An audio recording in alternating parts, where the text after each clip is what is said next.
Hello! In 1993, Steven Spielberg released on cinemas Jurassic Park. In my opinion, his masterpiece. It is still to many considered one of the best pieces of media ever conceived. However, to many people who saw it, it is still forgotten, especially the ending. So, if you're one of those unlucky few, do let me remind you of it.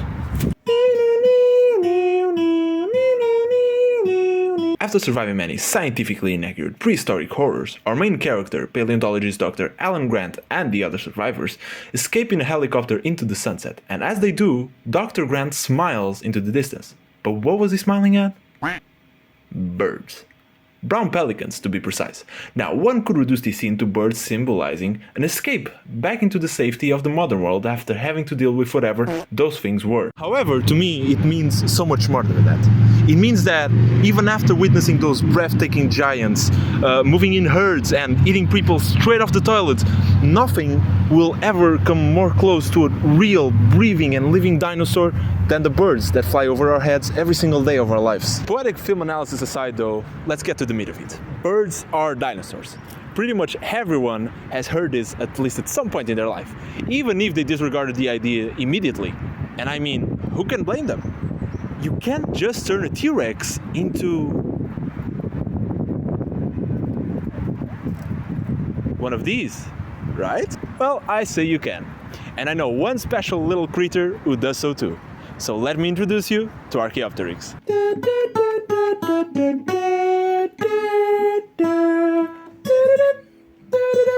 When talking about Arxhaeopteryx, there are two main fossils people think about. These two. The London specimen, found in 1861, and the Berlin specimen, found around 1875. Don't be fooled though. Both were found in the Jurassic Age stones at rock quarries in small German towns. Their names simply come from the places where they now reside. Now, even though the London specimen was the most impactful one as a whole, since it was the first discovery of the genus, the Berlin specimen is the main star, as can be seen by a quick Google search, which could be due to the state of completeness of the specimen, especially in the head portion. And let me tell you, these bad boys had it all. Claws on their hands, long bony tails, and small undifferentiated teeth suggest a reptile, of course, but feathers and wings? Well, we know what that suggests. He was a beast, a chimera. Dare I even say a missing link? The correct definition would be more of a transitional species or transitional fossil, but there wasn't really a thing back then, so let's cut him some slack. Matter of it was, after this guy was pulled from the ground, it was all-out electric boogaloo in the scientific community. I mean, just think of it. Up until this point, dinosaurs were just lizards that got extinct. But with the discovery of Arxhaeopteryx, the idea that birds were, or at least came from dinosaurs, arose. And with the second Arxhaeopteryx fossil being found just 15 years after this one, it was not looking good for those who denied the chicken its Saurasian heritage. Funny enough, my college, Nova University, pretty cool place by the way, just happened to have a cast of the London specimen, and I was curious regarding the Arxhaeopteryx and its actual size in life. And since I'm actually not a normal person, instead of doing a quick search on Google, I decided it was easier and cooler to compare the fossil cast with a dove's skeleton, also courtesy of Nova University. And the results, you ask? Well, see for yourself. Arxhaeopteryx is slightly larger than a dove. And you know what else is slightly larger than a dove? A pigeon. So one can infer that Arxhaeopteryx was roughly the size of a pigeon, albeit a pretty chunky one at that. Nonetheless, the decades passed and more fossils of strange birds with reptilian characteristics kept being found. As of right now, we have more than enough of these Mesozoic birds to study and confidently highlight the transition in morphological characteristics. For example, the evolution of hair-like filaments, to whatever these were, to feathers that we already know and love. Also the transition of snouts with teeth, to beaks with teeth, to modern beaks.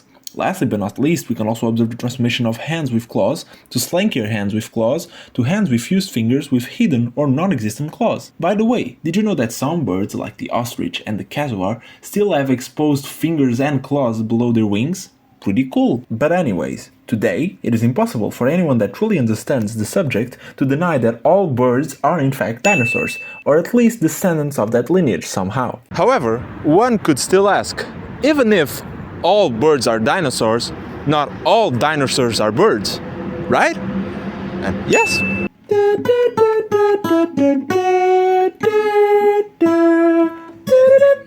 So, with time, and with more and more birds and bird-like dinosaur fossils discovered, there came the need to, as you'd expect, make a distinction between what is a bird dinosaur and what is a non-bird dinosaur.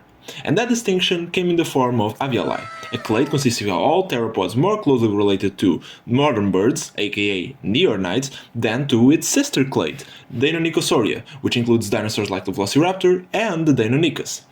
So, everything that is within Avialae is an avian dinosaur, or, if you prefer, a bird, while everything that is not within Avialae is a non-avian dinosaur. Very simple. Now, this group does receive some different names, with some researchers preferring the name Aves, while other researchers only use that name to refer to neornites. The jury is still out on that field, but for sake of simplicity, let us use Avialae instead.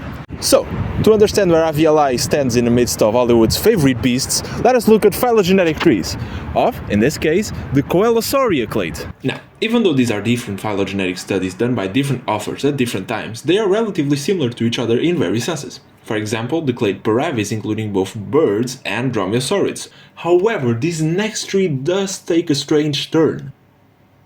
Can you spot it? No? Well, let me help you. Boom.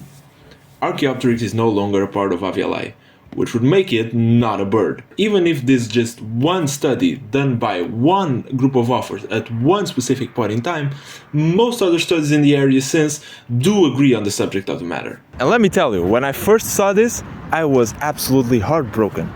You mean to tell me that the possibly coolest bird that ever lived wasn't even a bird? I mean, I guess that's just the way science works.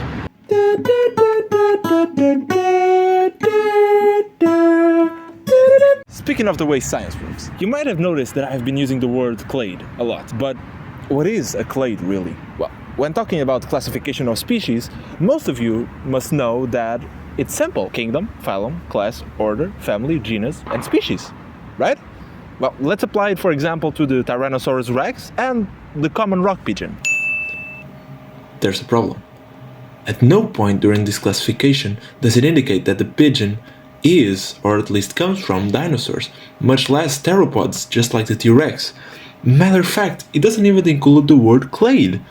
And there's an explanation for this. It is speedrun time, my friends. There are actually two types of classification systems that are normally used: Linnaean classification and cladistic classification. Starting with Linnaean classification, the one we used for the example of the pigeon and the T-Rex. Proposed by Carl von Linné in the 18th century, the system, as we saw, divides beings into categories or ranks in a system that emphasizes morphological similarities or differences. Although very practical and used every day in many fields of science, this system does not, however, indicate any sort of evolutionary relationship between taxa.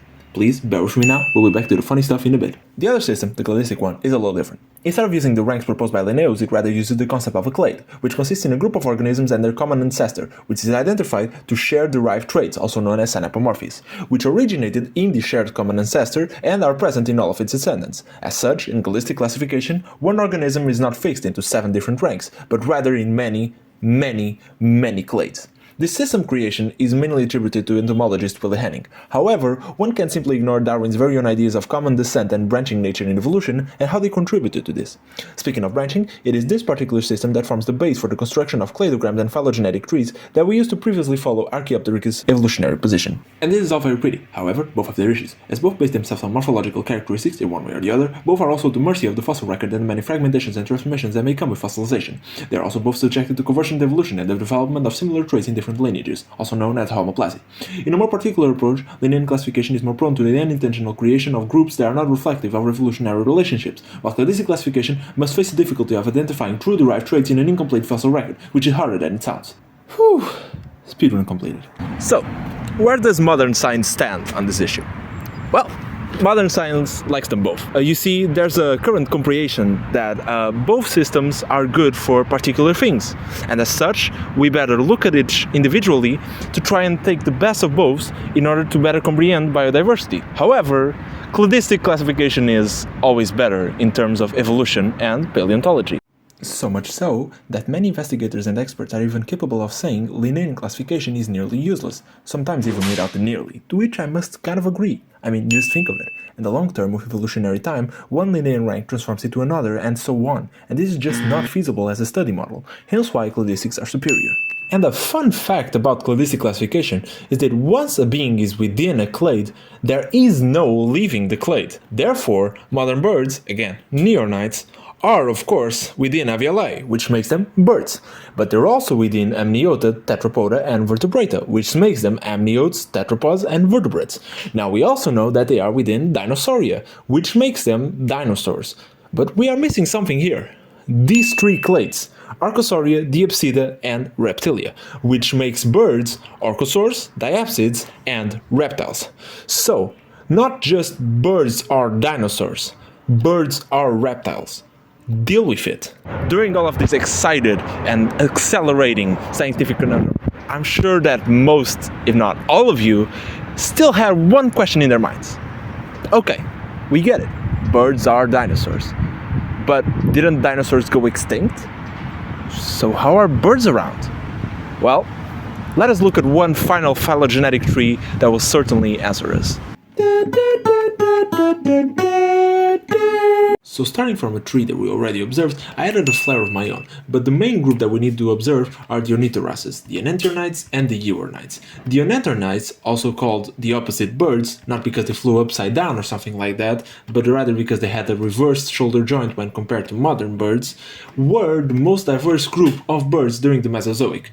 However, they became extinct 66 million years ago with the rest of the non-avian dinosaurs. Euornites, however, did not. And fossils within this clade are found through and beyond the end Cretaceous mass extinction. The survival of euornites over enantiornites likely resulted from a combination of dietary adaptability, nesting behaviors, overall resilience, yada yada yada. Do not be fooled though. Euornites were not some all-powerful beings, and lots, maybe even most groups within the clade went extinct in the end of the Cretaceous period and the following years, with only one surviving. Neornites. As you can imagine, after an asteroid impact of this magnitude, euornites were in for major species radiation, so much so that even modern phylogenetic studies still struggle to find the relationship between the major clades within this group. I could stay here and keep telling you about how crazy birds got during the Cenozoic, just like I could stay here and tell you how crazy birds really were during the Mesozoic. However, there's enough material on both to fill in entire books of information. So much so that people have done exactly that. So if you are interested in this topic, do check out Birds of the Mesozoic by Juan Benito and Roca Olive. Everything that I couldn't or didn't get more into this book sure does, and it was a great help during the production of this video, and I can't thank them enough. So many times still, I find myself hearing people talking about birds like they're the lamest animal ever. Like all they're good for is to make up your McDonald's chicken nugget order or to poop on your car's rooftop. However, to me, they are so much more than that. And I sincerely hope that this video has helped you see birds for what they truly are. Living dinosaurs. Bringers of ancient melodies from bygone ages straight into your ears every single day. Animals deserving your attention, your love, and most of all, your respect. See ya.